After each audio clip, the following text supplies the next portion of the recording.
코로나 때문에 나라가 말이 아닌데요. 하여튼 개인적인 건강에 유의하시기 바랍니다. 공지해드린 대로 손 잘 씻으시고, 그리고 꼭 소독제로 또 소독하시고, 마스크 꼭 착용하시고, 또 많이 모이는 곳은 대체로 피하셔서 어쨌든 건강에 늘 유의하시기 바랍니다. 상황이 진전되지 않고 코로나가 계속 확산되면 이제는 교회적 차원에서의 조치들을 취해서 공지하도록 그렇게 하겠습니다. 예. 그래도 바라기는 너무 두려워하지 말고 조심은 해야 하나 그것 때문에 우리의 심령이 위축되지는 않았으면 좋겠습니다. 저는 개인적으로 좀 그래요. 그래서 집에서 제 아내에게 죽으면 죽으리라 얘기했다가 진짜 죽을 뻔했어요. 그런 말을 하냐고. 그런데 제 요지는 좀 담대했으면 좋겠다라는 거예요. 조심은 하고 애쓰되 또 우리의 심령이 이걸로 너무 유축되지는 않았으면 좋겠다는 개인적인 생각입니다. 자, 우리 앞뒤 좌우로 한번 인사하겠습니다. 여러분, 제일은 은행이 아니라 뭐라고요? 제일은 사랑이라. 우리 앞뒤 좌우로 한번 인사하겠습니다. 사랑이 제일입니다.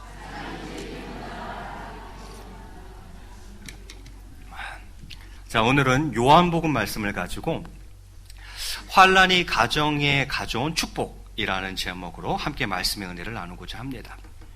제목이 뭐라고요? 환난이 가정에 가져온 축복이라는 제목이에요.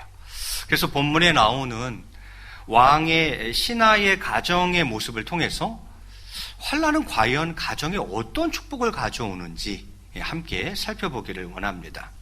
46절에 이렇게 시작하고 있습니다. 예수께서 다시 갈릴리 가나에 이르시니 전에 물로 포도주를 만드신 곳이라. 왕의 신하가 있어 그의 아들이 가버나움에서 병들었더니 이렇게 되어 있어요. 자, 예수께서 다시 갈릴리 가나에 이르셨다. 이 말은 전에 가나에 오신 적이 있으시다라는 거죠. 가나에 오신 적이 있으시고 지금 다시 가나에 오신 거예요.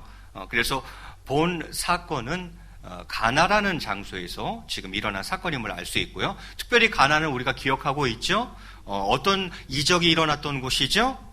예수님께서 그 가나 혼인잔치 때에 물을 포도주로 만드셨던 곳이 바로 가나입니다.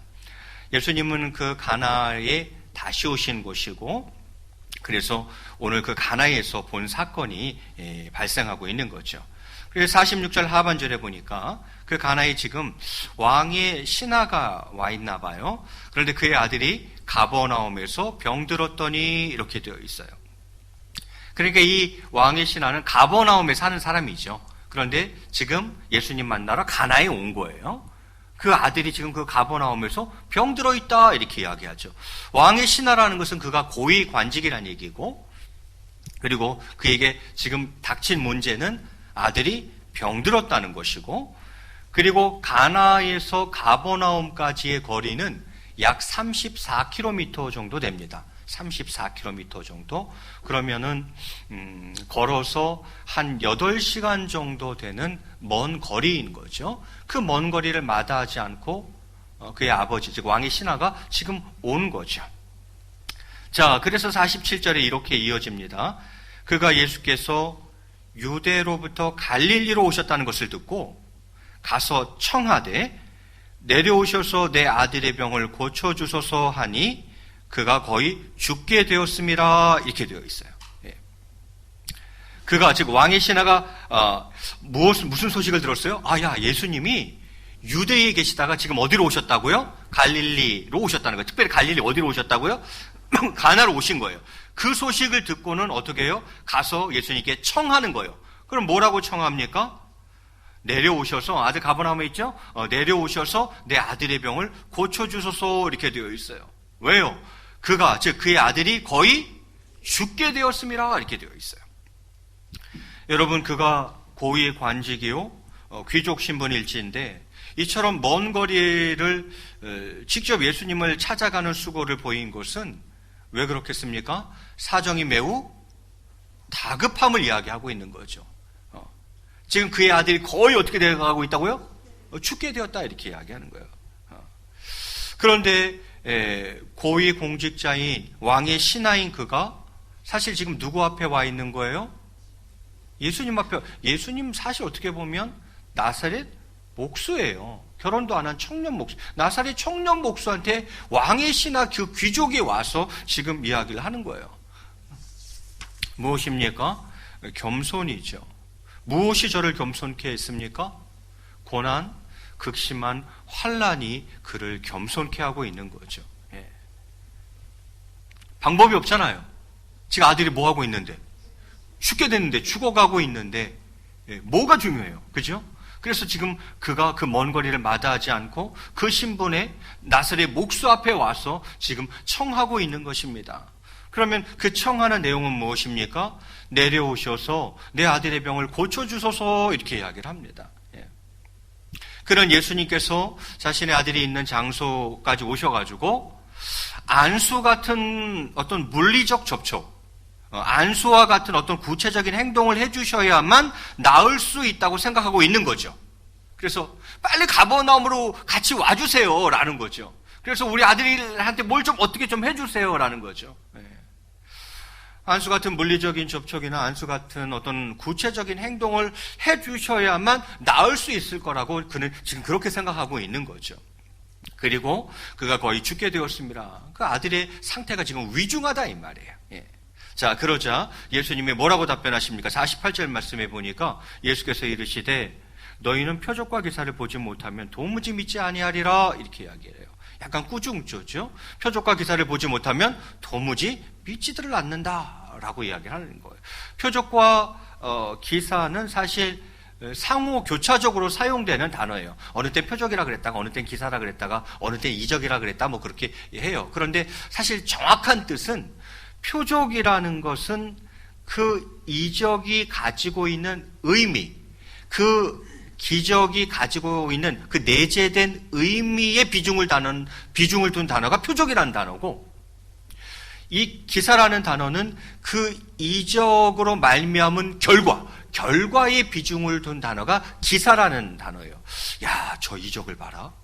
저 이적이 갖고 있는 의미가 뭐지?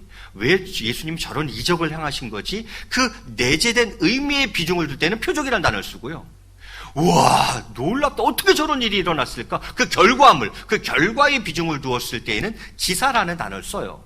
어찌되었건 뭐 이게 상호 교차적으로 사용되는 단어이니까 예수님이 하는 말씀은 표적과 기사를 보지 않으면 얘들이 도무지 믿지를 않는다. 약간 핀잔조의 얘기를 하고 계시는 거죠. 갈릴리 유대인들이 예수님께서 그리스도이심을 선뜻 믿지 않는 태도를 지금 지적하고 있는 것입니다. 그렇게 얘기했는데도 불구하고 신하가 뭐라고 이야기합니까? 49절에 보니까 신하가 이르되 주여 내 아이가 죽기 전에 내려오소서 이렇게 또 얘기해요. 그건 뭐예요? 오셔야 기적이 일어날 줄로 믿는 거예요. 와서 좀 안수를 해주셔야 된다라는 거죠. 꼭 오셔야 한다고 지금 이야기를 하고 있는 거죠. 자, 그러자 예수님이 이렇게 답변합니다. 오늘 본문 중에 가장 중요한 말씀이 아닐까 싶어요. 우리 50절 말씀 같이 한번 읽겠습니다. 시작.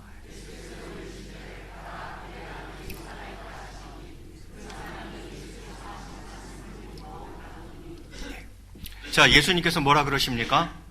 가라. 네 아들이 살아있다 하시니 이렇게 되어 있어요. 가라, 네 아들이 살아있다. 이 살아있다라는 이 단어는 그 시제를 보면 현재 능동태를 쓰고 있어요. 현재형이라는 거죠. 그게 무슨 말이냐면, 야, 네 아들이 살아나려 한다.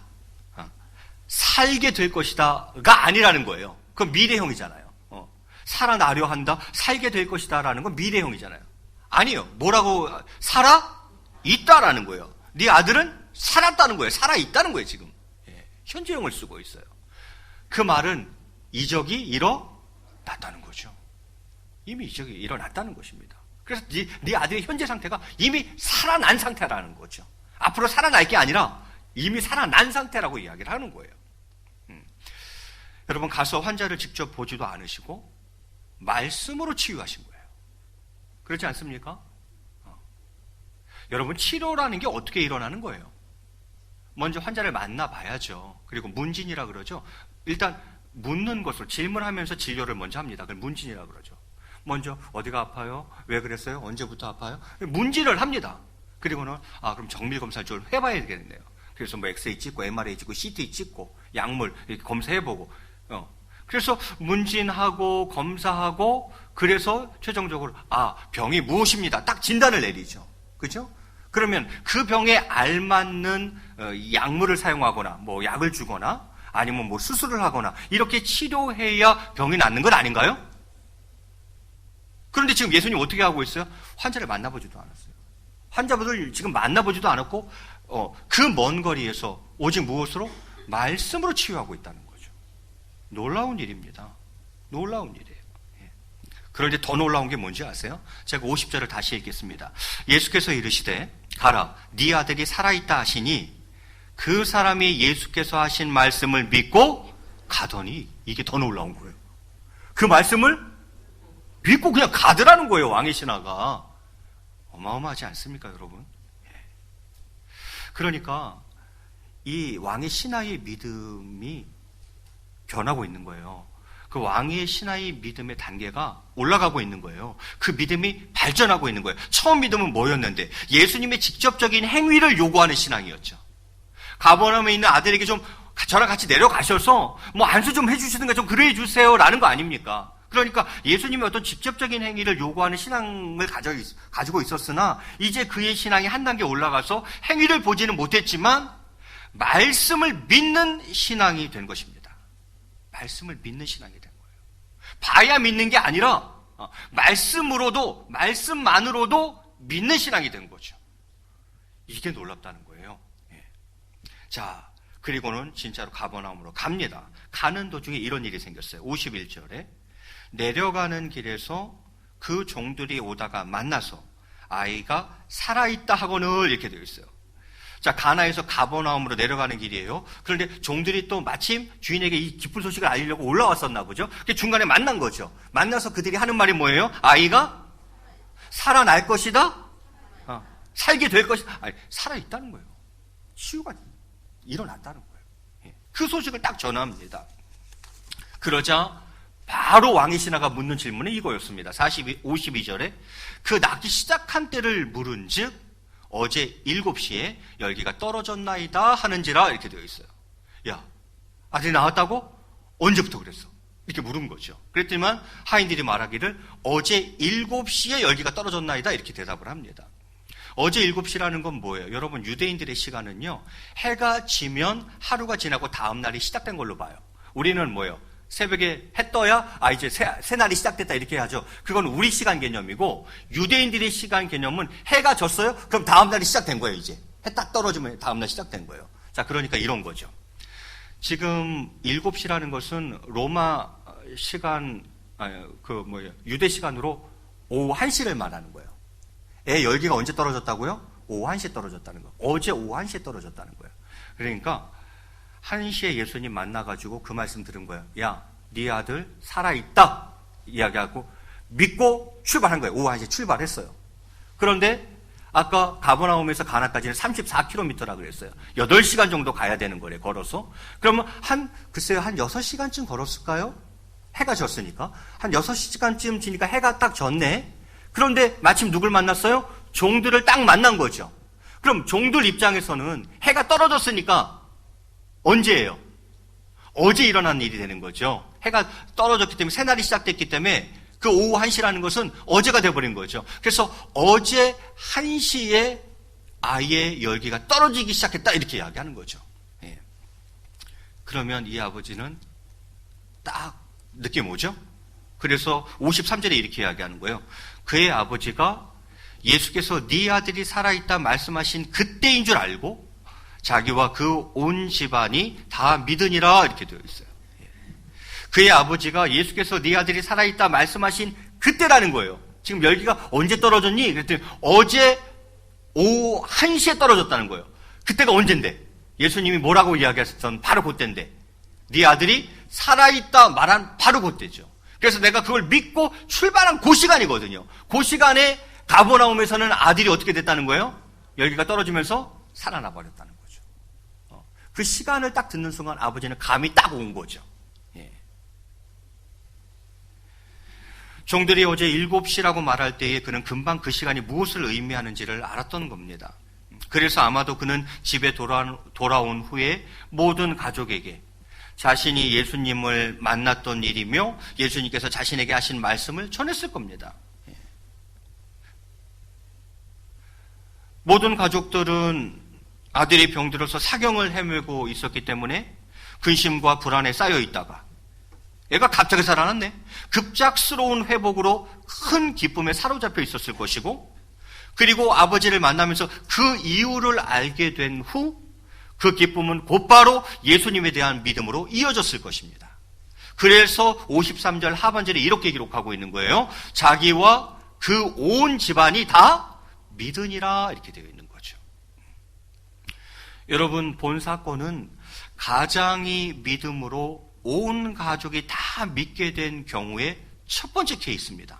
성경에 보면 가장이 믿고 그 가장으로 말미암아 온 가족이 구원을 받는 케이스들이 나오는데, 오늘 이 본 사건이 그 많은 케이스들 중에 첫 번째 케이스예요.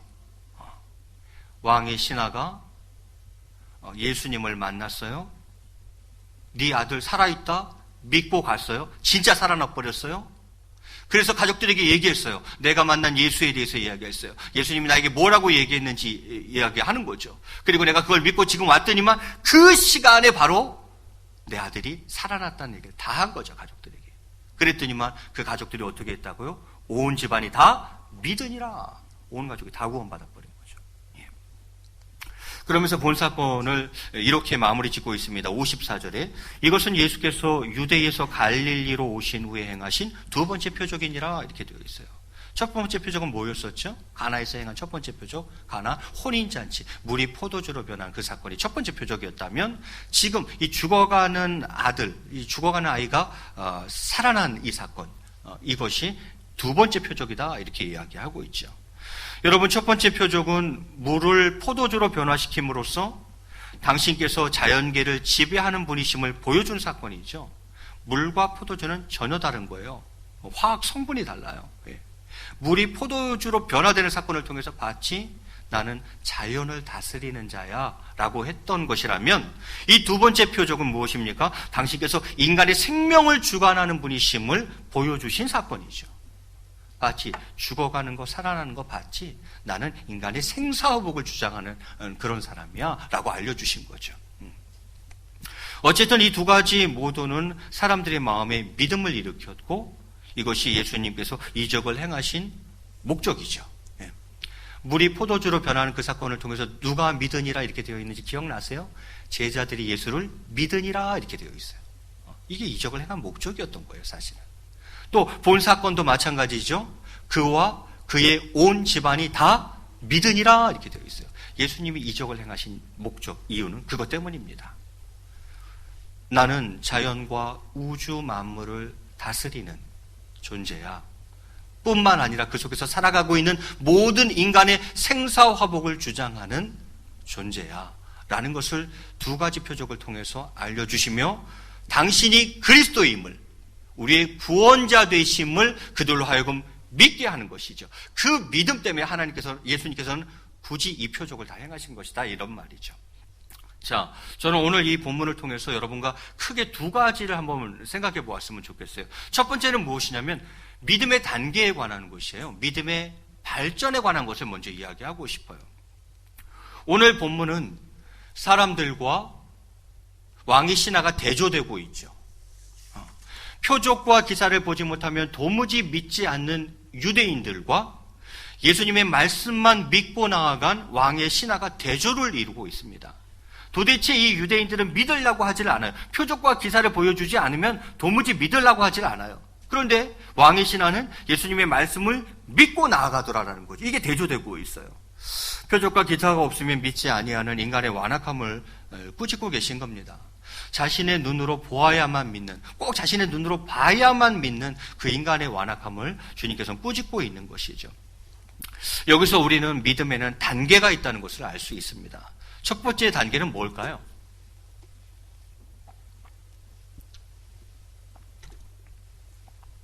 봐야만 믿는 믿음이죠. 봐야만 믿는 믿음. 두 번째 단계는요, 말씀만으로도 믿는 믿음이 있죠. 말씀만으로도 믿는 믿음. 마지막은요, 다 믿는 믿음이 있죠. 나만 믿는 것이 아니라 모두가 다 믿는 그 믿음이 있다 이 말이죠. 저는 먼저 그 봐야만 믿는 믿음이 아주 나쁜 것만은 아니라고 생각합니다. 아니, 봐야 믿죠. 그게 꼭 나쁘다고만은 생각하지 않아요. 그리고 왜냐하면 심지어는 직접 눈으로 보고도 믿지 않는 그 인간의 패역함이 있기 때문이에요. 아니, 기적을 베풀어 주셨어. 이건 진짜 하나님께서 하신 일이라고 밖에는 설명이 안 돼. 기적을 베풀어 주셨고 그걸 직접 눈으로 봤는데 그걸 보고도 믿지 않는 인간의 패역함이 있다는 거죠. 그래서 보고 믿는 건 그래도 이것보다는 좀 낫다는 거죠. 저는 보고 그렇구나 믿는 거죠. 이건 그죠. 그런데 중요한 것은 거기만 머물면 안 된다는 거예요. 중요한 것은 믿음은 단계가 있으며 믿음은 발전해 나가야 한다는 것입니다. 여러분의 믿음의 단계는 어느 단계입니까? 봐야만 하는 믿음입니까? 하나님 안 보여주시면, 주님 안 보여주시면 안 믿어. 난 봐야겠어. 꼭 봐야겠어. 내 눈으로 확인해야 그래야 믿는 믿음의 단계에 계십니까? 아니면 우린 이 단계는 아닌 것 같아요. 제가 보기엔 이 단계 넘어선 것 같아요. 그 다음 단계입니까? 말씀만으로도 믿어. 아멘. 그 말씀, 주님 그렇게 말씀하시죠. 오케이, 아멘. 말씀만으로도 믿는 믿음의 단계까지 오셨습니까? 잘하셨습니다. 그럼 그 다음 단계는 뭡니까? 나만 믿는 게 아니에요. 내가 만난 예수님을 이야기하고 예수님이 나에게 뭐라고 말씀했는지 이야기하고 그 예수님 때문에 무슨 일이 일어나는지 이야기해서 나만 믿는 믿음이 아니라 다 믿는 믿음의 단계까지 가져야 된다는 거죠. 왕의 신화가 그 단계까지 가고 있는 거예요. 여러분, 얼마나 좋습니까? 우리의 믿음이 유아적 신앙, 어린아이 같은 신앙, 꼭 봐야만 믿는, 내 눈으로 확인해야만 믿는 그 믿음의 수준에서 이제는 아니야, 나 그 정도 수준 이제는 아니야. 말씀만으로도 믿는 믿음의 자리까지 나가주는 거죠. 머물러 있으면 안 돼요. 그 단계에서 머물러 있으면 안 돼요. 이제는 그 다음 단계로 발전해 줘야 되는 거죠. 한 단계 더 나아가 줘야 되는 거죠. 그 믿음은 무엇입니까? 내가 만난 예수님이 나에게 뭐라고 말씀하셨는지, 그래서 내게 무슨 일이 일어났는지 예수님에 대해서 이야기하고 그 예수님을 선포하여 나만이 아니라 내 온 가족, 모든 사람이 믿는 그 믿음의 단계, 거기까지 나가줘야 된다는 거예요. 우리 단계가 하위 단계에서 계속 머물러 있으면 절대 안 돼. 믿음의 단계가 올라가고 또 한 계단 올라가고 믿음이 계속 발전해 나가야 된다는 거죠. 여러분의 믿음의 단계가 발전하게 되시기를 바랍니다. 자, 두 번째 묵상하게 되는 대목은 뭐냐면 아들의 질병이 가정에 가져온 축복이에요. 아들의 그 질병이 가정에 축복을 가져왔다니까? 무슨 축복을 가져왔습니까? 첫 번째, 여러분, 이 본문의 요지는 간단해요. 왕의 신하의 아들이 병에 걸려요. 생명이 위급하게 되자 그 신하가 직접 예수님께 나아가서 간구하죠. 그럼으로써 병이 나았다는 거예요. 이게 본문의 요지예요. 이것은 곧 아무리 위급한 질병이라도 주님께 나아가 간구하면 치유받을 수 있다는 것을 교훈해 주는 말씀이죠. 그런데 본문을 좀 더 자세히 살펴보면 단순한 그 질병 치유뿐만이 아니라 그 이상의 축복이 왕의 신하의 가족에게 임했음을 볼 수 있습니다. 질병만 치유됐나요? 아니요. 그 이상의 축복이 왕의 신하의 가정에 임하더라라는 거죠. 이게 중요한 대목이에요. 이게 중요한 대목. 그러면 아들의 질병이 이 신하의 가정에 가져온 축복은 구체적으로 뭡니까? 무슨 축복을 가져왔습니까? 아들의 질병이라는 건 그거 아닙니까? 예기치 않게 닥친 극한 환난이죠.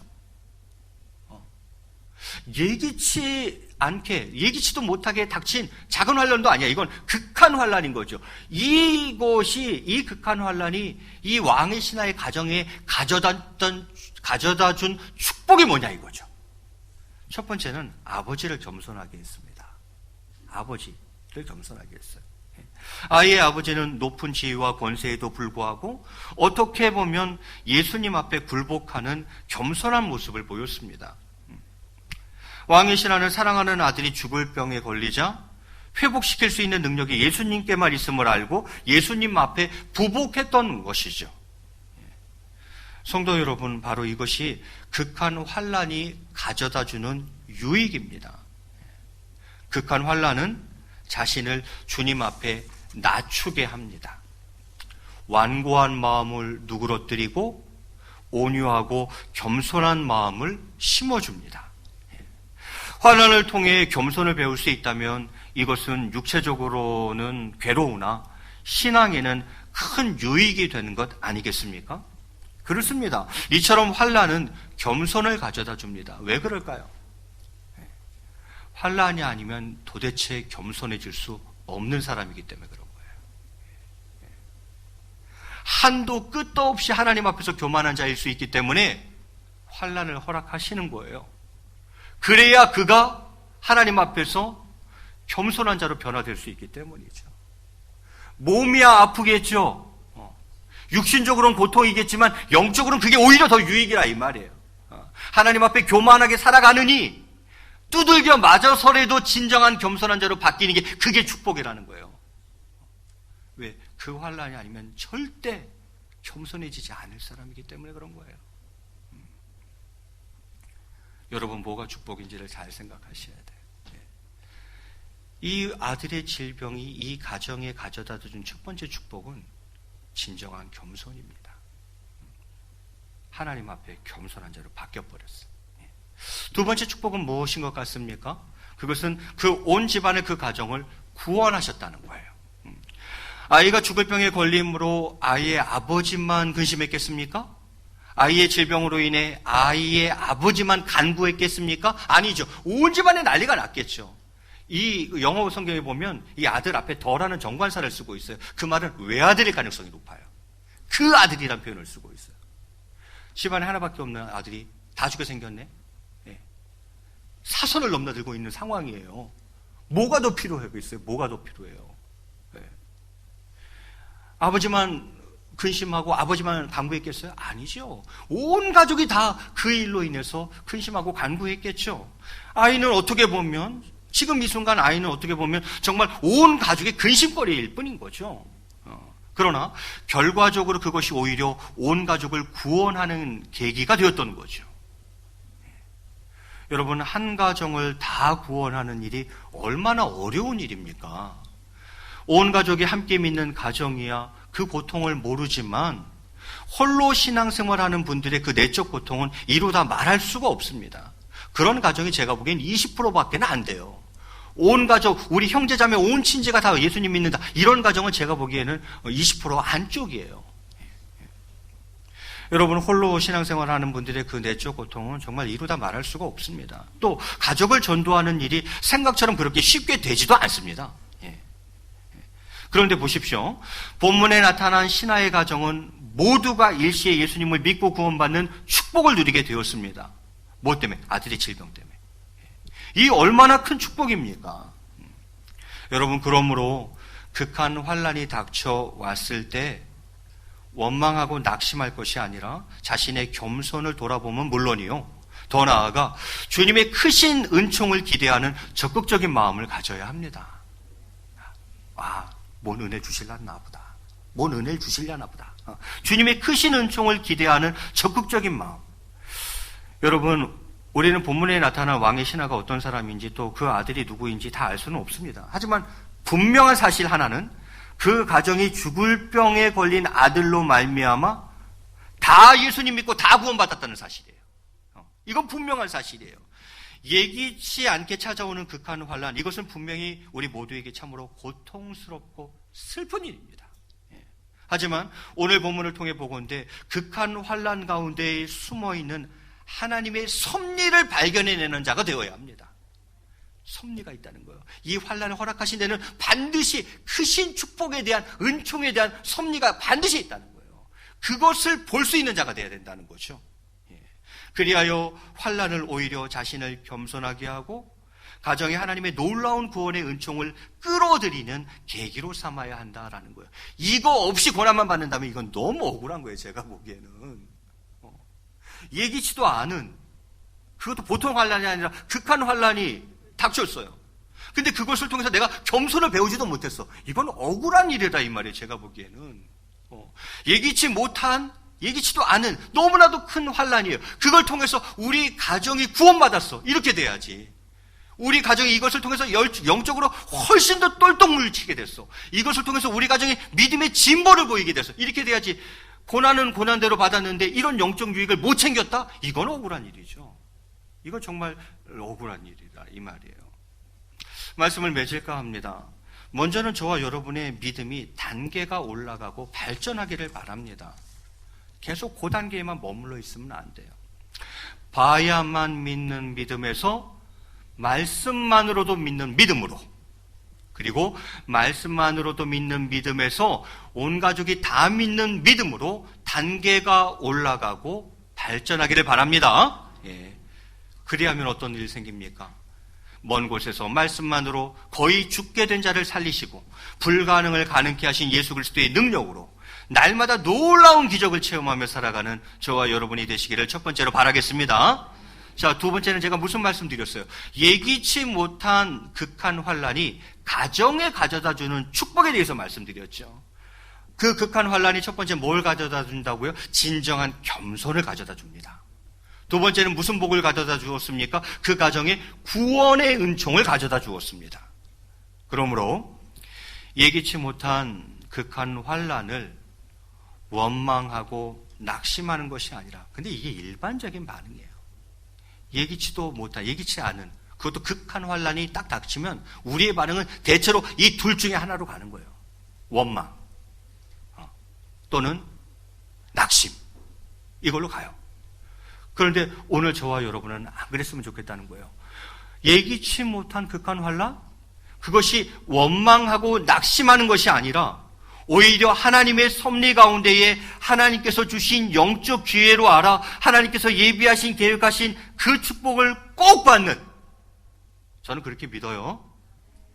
거기에는 반드시 하나님의 섭리가 있을 거예요. 우리가 하나님 자녀이기 때문에 하나님의 섭리 가운데에 하나님께서 주신 기회예요. 그건 영적인 기회예요. 그렇게 알아서 하나님이 예비하신, 계획해 놓으신 그 축복을 꼭 받는 저와 여러분의 가정이 다 되시기를 주님의 이름으로 간절히 축원드리겠습니다. 우리 앞뒤적으로 한번 이렇게 인사하시겠습니다. 온 가족이 다 믿는 축복이 있으시길 바랍니다. 우리 같이 찬양하고 말씀 듣고 잠시 기도하도록 하겠습니다.